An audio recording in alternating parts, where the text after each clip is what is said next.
God's peace and joy are mine, and let me be still and listen to the truth.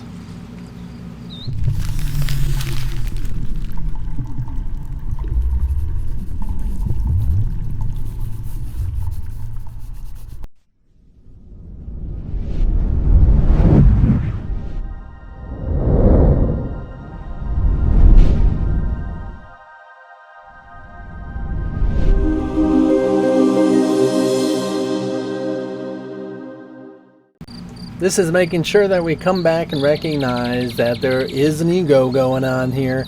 And as much as so many people interpret and discuss and think of the ego as the same idea as the devil or something that, say, is evil, working against you, a force that is literally bringing everything down, I don't think of it in that fashion because that really requires this presence of judgment, which, yes, is entirely acceptable. You can't be free of judgment and judge the fact that judgments are occurring.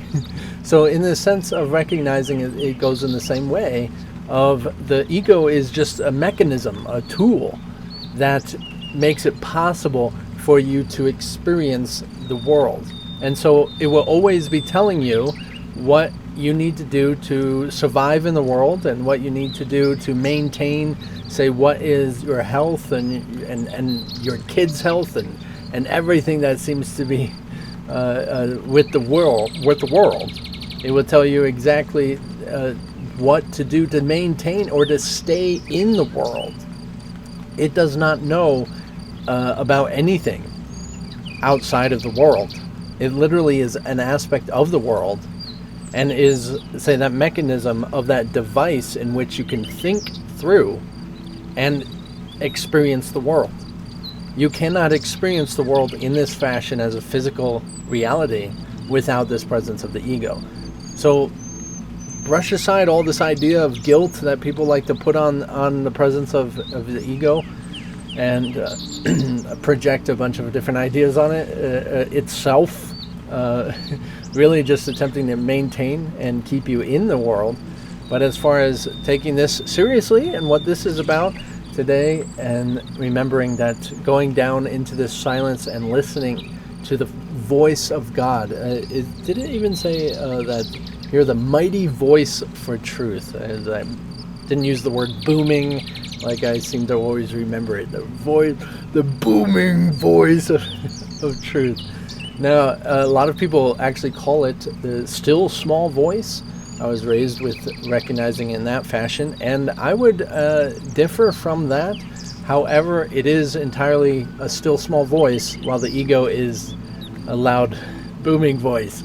So they switch positions, because in the sense when you do get into a place where you're not thinking, and you don't have a presence of thought, as in your ego thought, you are able to actually hear, say, the voice of God and truth, quite literally booming into your experience. But it's, of course, not in the same linear perspective, so it is an alternate dimension of understanding, and it gets a little disorienting to even think about or make sense out of it, but it is definitely a full embodied sensation of, say, what a voice is. Because remember, the voice of truth is what is referred to as the Holy Spirit.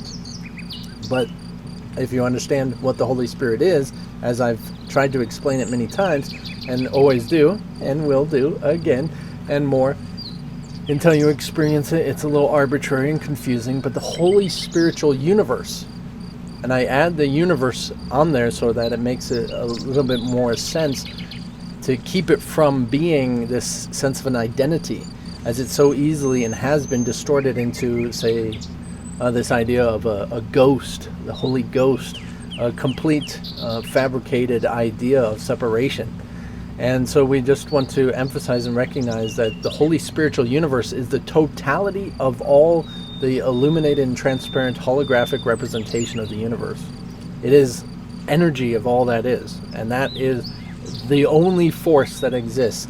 And it is naturally pushing, like a current in water, naturally pushing to the source of its existence, which is the truth. And so therefore it represents what is in consciousness. You see it as your people, you see it as your world, and then it naturally is guiding you and directing you.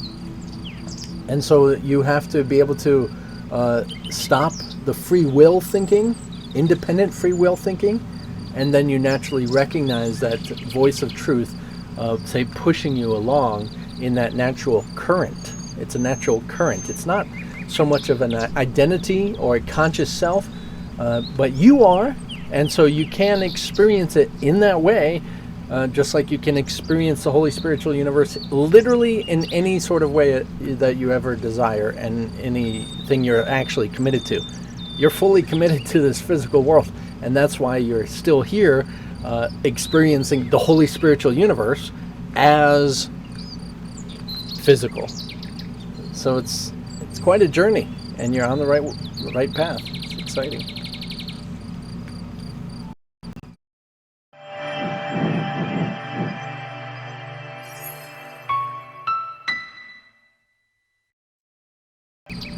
So of course, in this understanding is kind of the process of exchanging, say, all of my feeble ideas I've made for happiness and peace, and I accept God's peace and joy instead, is quite literally choosing the Holy Spiritual perspective over your independent ego identity. So you're in that moment, you're having a dramatization occurring, and whatever it might be, if you actually want peace more than that, and more than your tantrum to get what you want, then you can actually choose that natural current which is available of the spiritual universe, attempting and teaching you every single day your way to truth and full divine realization.